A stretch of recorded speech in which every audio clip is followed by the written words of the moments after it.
ठरलं तर मग या मालिकेच्या येणाऱ्या भागात एक जबरदस्त ट्विस्ट पाहणार आहोत। रविराज आणि सायली या दोघांना एक महत्त्वाच्या गोष्टीचा क्लू मिळणार आहे आणि ते म्हणजे मधुभाऊंच्या रहस्याचा। त्यावेळेला नागराज कॅप्चर झालेला आहे। हा व्हिडिओ शूट झालेला आहे आणि हा व्हिडिओ रविराजांपर्यंत पोहोचण्याचं काम एक अज्ञात व्यक्तीनं केलंय।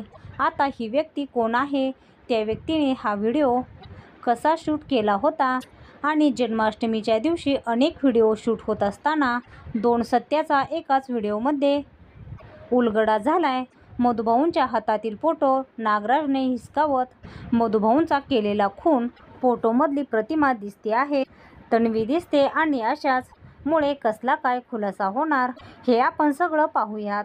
इकडे आता एका अज्ञात व्यक्तीने सायली आणि रविराज यांना एकाच वेळेला लेटर पाठवलेलं असतं आणि आता सायली आणि रविराज यांना लेटर पाठवत जर मधुभाऊंचा खरा खुनी कोण आहे हे तुम्हाला जाणून घ्यायचं असेल तर या कॅफेमध्ये जाऊन भेटा।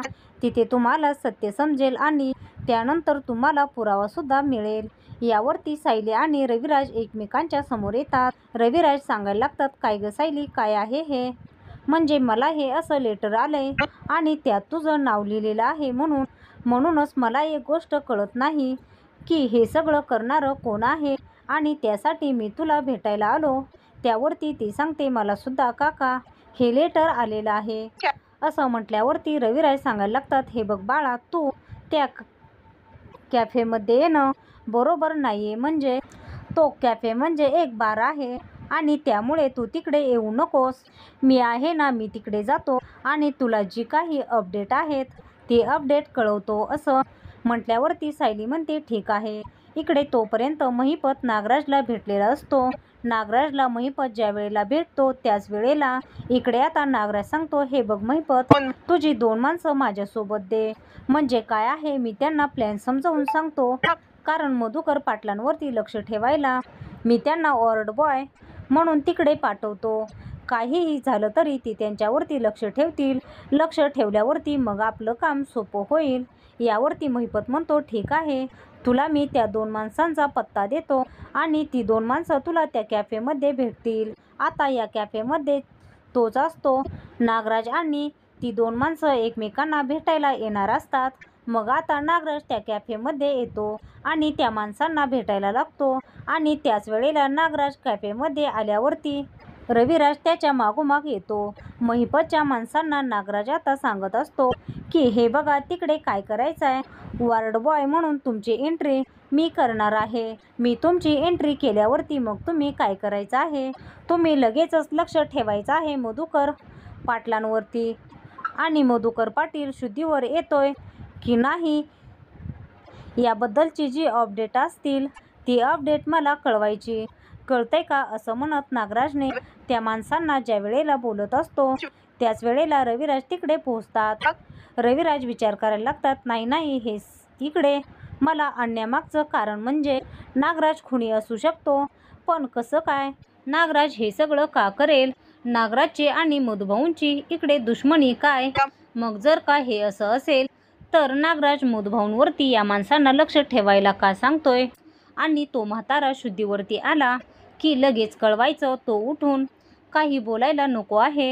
त्याच्या तोंडून गटार उघडण्याच्या आधी सत्य समोर आलं, जर का तो काही बोलला तर आपलं काही खरं नाही। इकडे रविराज विचार करायला लागतात, काय आहे नक्की हे?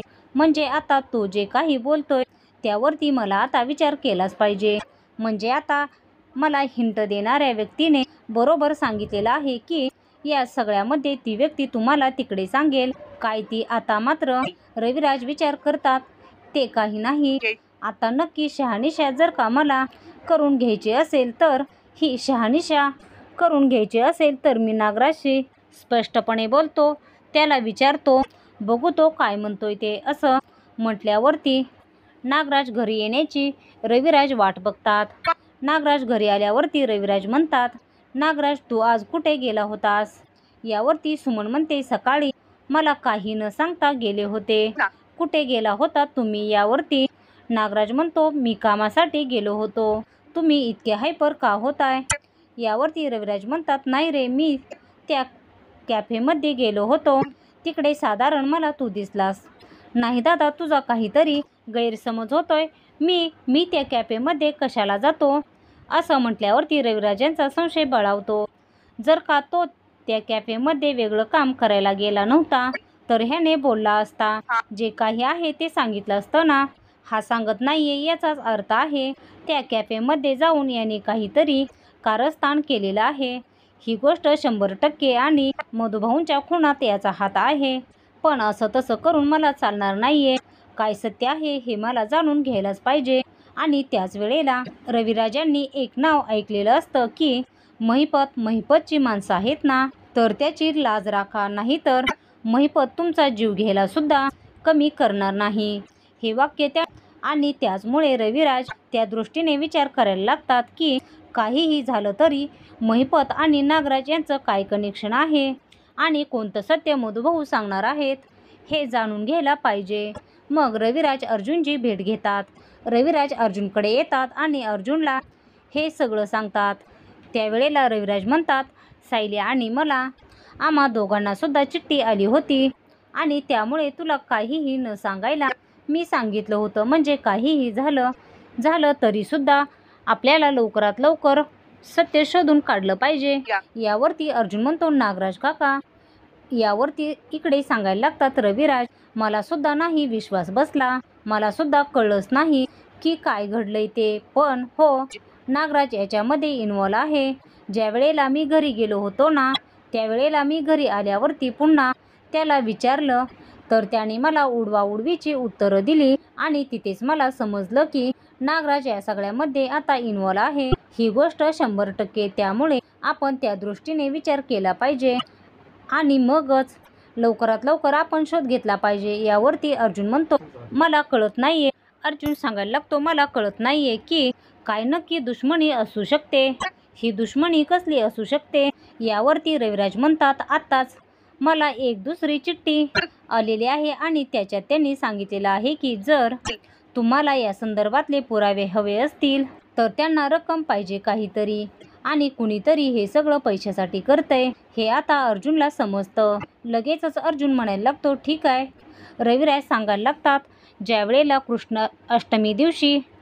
कृष्ण जन्माष्टमी दिवशी तो माणूस इथे होता आणि त्या माणसाने त्या मोबाईलमध्ये शूटिंग केलेलं आहे. त्याच मोबाईलमधलं शूटिंग आणि त्याच्यामध्ये हे सगळं रेकॉर्ड झालेलं आहे असं म्हटल्यावरती अर्जुन सांगायला लागतो, ठीक आहे काका, आपण एक काम करूयात सिनियर. आपण ना एक काम करूयात, तो माणूस जे काही पैसे मागतोय ते पैसे त्याला देऊयात आणि त्याला पैसे देऊन आपण तो व्हिडिओ इकडे घेऊयात. रविराज म्हणतात, हो, मी त्याला तसा मेसेजसुद्धा टाकलेला आहे आणि आता पैसे रिसीव झाले की तो व्हिडिओ आपल्याला मिळेल. पण त्याने मला नाव नाही सांगायचं आणि त्याला त्याचे आयडेंटिटी लपवायचे आहे, जेणेकरून उद्या जर का काही झालं तर तो त्यात अडकायला नको. यावरती मग आता इकडे लगेचच सांगायला लागतात रविराज की कोण असेल तो माणूस आणि तो आपल्या घरामध्ये येऊन हे असं बघून तो गप्प बसला. नाही, तो कोण असेल ते असू दे, पण सत्य लवकर समजलं पाहिजे. मी त्याच्याकडून लवकरात लवकर व्हिडिओ घेणार आहे असं म्हटल्यावरती अर्जुन म्हणतो, ठीक आहे. आता अर्जुन आणि रविराज हे दोघे जण शॉकमध्ये असतात. त्यांना कळतच नसतं की ती व्यक्ती कोण आहे. जी व्यक्ती मधुभाऊंच्या वाईटावरती उठलेली आहे किंवा ती व्यक्ती मधुभाऊंना मारण्यासाठी उठलेली असते आणि आता नागराज हे सगळं करतोय. यावरती दोघांचा सुद्धा विश्वास बसत नाही. मग त्यानंतर आता वाट पाहत असतात ते म्हणजे व्हिडिओ येण्याची. आता इकडे ज्या वेळेला रविराज पैसे देऊन मोकळे होतात त्याच वेळेला अर्जुन आता फोन करतो, सिनियर काय झालं व्हिडिओचं. रविराज म्हणतात, येणार आहे मला मोबाईलवरती तो व्हिडिओ असं म्हणत रविराज आणि अर्जुन त्या व्हिडिओची वाट पाहत असताना सायलीला खूप वाईट वाटतं. म्हणजे सायली सांगायला लागते, मला काय वाटतं माहिती आहे का, नागराज काका म्हणजे हॉस्पिटलमध्ये सुद्धा आले होते. त्यानंतर ते घरी सुद्धा चौकशी करायला आले होते आणि त्यावेळेला मला वाटलं की ते काळजीपोटी आले आहेत किंवा त्यांना या सगळ्यामध्ये काळजी वाटत असेल म्हणून ते आले आहेत. पण ते आले होते ते म्हणजे मधुभाऊ कसे आहेत काय आहेत याच्यासाठी नाही तर त्यांचा जीव जावा म्हणून ते आले होते. नागराज काका इतक्या खालच्या थराला जातील असं मला कधीच वाटलं नव्हतं. खरंच मी नागराज काकांवरती विश्वास ठेवून चूक केली. यावरती अर्जुन म्हणतो, हे बघ सायली, तू स्वतःला त्रास करून घेऊ नको. आता इकडे आपल्या बाजूने रविराज काका आहेत ना, तो आपल्याला नक्कीच मदत करेल आणि मधुभाऊंचा कोण खुनी आहे लवकरात लवकर सत्य शोधून काढेल. अर्जुनला माहीत असतं की ज्या वेळेला मधुभाऊंचा खून कुणी केलाय आणि त्याच वेळेला सायलीच्या आईबाबांचं सत्य सुद्धा काहीतरी वेगळं आहे हे सुद्धा त्याला कळेल हे विश्वास असतो. म्हणून आता अर्जुन तेव्हा काही बोलत नाही आणि वाट पाहत असतो त्या व्हिडिओची. आणि तो व्हिडिओ रविराजांना येतो. रविराज खूपच हायपर होतात. बाजूला नागराज बसलेला असतो आणि त्यामुळे रविराज आता सध्या काहीच बोलत नाहीत. आणि त्याच वेळेला अस्वस्थ झालेल्या रविराजांना ज्या वेळेला सुमन पाहते, काय झालं, तुम्ही इतके अस्वस्थ का आहात भाऊजी? यावरती रविराज काहीच बोलत नाहीत कारण त्यांना नागराजच्या समोर काही आणायचं नसतं. आणि त्यावेळेला रविराज ताबडतोब अर्जुनला तो व्हिडिओ फॉरवर्ड करतात. ज्या वेळेला अर्जुनला तो व्हिडिओ फॉरवर्ड करतात तोपर्यंत नागराजला ते काहीसुद्धा कळू देत नाहीत आणि ते सुमनला सुद्धा काही सांगत नाहीत. आणि सुमन बिचारी, काय झालं भाऊजी, काय झालं भाऊजी असं विचारत असताना ते मनातल्या मनात म्हणतात, थांब सुमन, ज्या वेळेला तुझ्या नवऱ्याचं खरं रूप समोर येईल ना त्यावेळेला तुला धक्का बसेल, पण आता सध्या तरी मी तुला काही नाही सांगू शकत असं म्हणत ते गप्प बसतात. इकडे आता तो अर्जुनला व्हिडिओ येतो. अर्जुन धावत पळत खाली येतो. ममा, अश्विन, सायली, लवकर खाली या असं म्हणत तो सगळ्यांना बोलवतो. अर्जुन जोराजोरात ओरडत ज्या वेळेला खाली येतो त्यावेळेला कल्पना म्हणते, काय झालं अर्जुन, का ओरडतेस तू, नक्की काय घडलंय? त्यावेळेला अर्जुन म्हणतो, मम्मा, सायली, अगं व्हिडिओ आलाय. त्यावेळेला सगळे म्हणतात, कसला व्हिडिओ? अर्जुन सगळी गोष्ट सांगायला लागतो.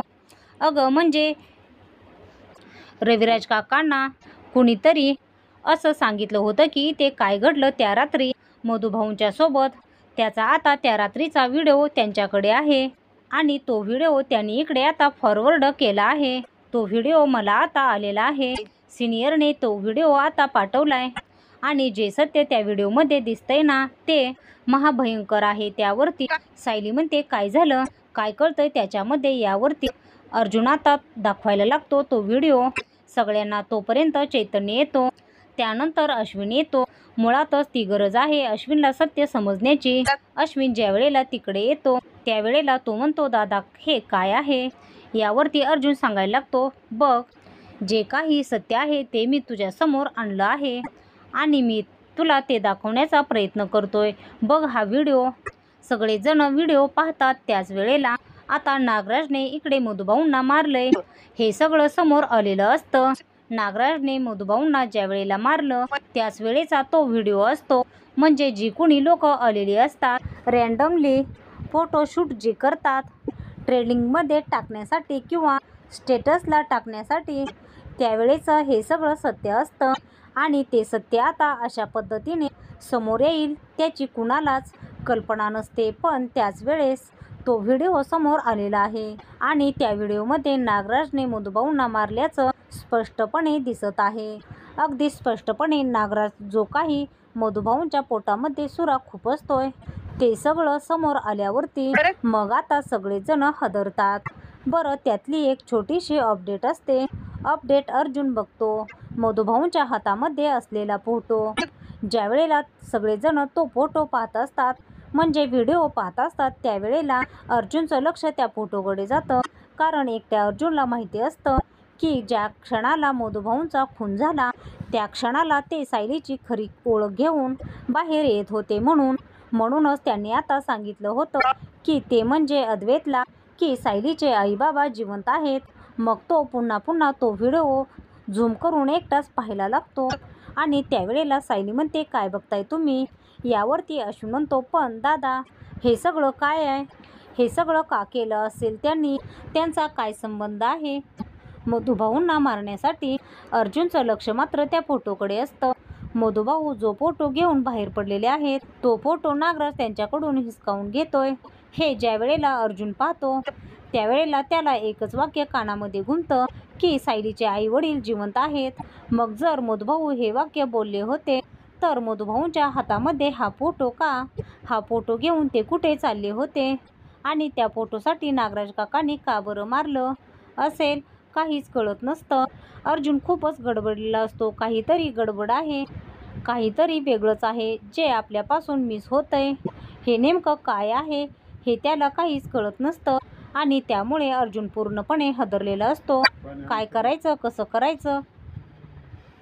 तो रविराज यांची मदत घेणार आणि या सत्यापर्यंत पोहोचणार. ही प्रतिमा त्या आणि छोट्या तन्वीचा का बरं फोटो घेऊन इकडे मधुभाऊ निघाले होते आणि त्यासाठी नागराजने का मारलं? या सगळ्याचं सत्य नागराजच सांगू शकणार असं म्हणत तो आता रविराजांची भेट घेतो. रविराजांना तो सत्य सांगायला निघालेला असतो. तोपर्यंत इकडे सुमन म्हणते, भाऊजी सांगा ना, तुम्ही मगाशी इतके अस्वस्थ का होत होतात? त्याच वेळेला रविराज आता तिला सगळं सत्य सांगतात आणि सुमनला जो काही धक्का बसतो तो धक्का वेगळ्याच लेवलचा असतो. सुमन म्हणते, काय बोलताय तुम्ही? यावरती रविराज म्हणतात, सुमन काळीच घट्ट कर. इतक्यात अर्जुन येतो आणि म्हणतो, सिनियर तू या फोटोचं हे बघितलंस का? मला मधुभाऊ असं म्हणाले होते. यावरती रविराज म्हणतात, या सगळ्याचं उत्तर फक्त आणि फक्त नागराजच देऊ शकतो. नागराजला या सगळ्यामधून वाचायचं असेल तर नागराजला हे उत्तर द्यावं लागेल असं म्हटल्यावरती मग नागराजकडून रविराज कसं सत्य काढून घेणार हे आपण येणाऱ्या भागातच पाहणार आहोत. ठरलं तर मग या मालिकेचे पुढील धमाकेदार ट्विस्ट पाहण्यासाठी आपल्या चॅनलला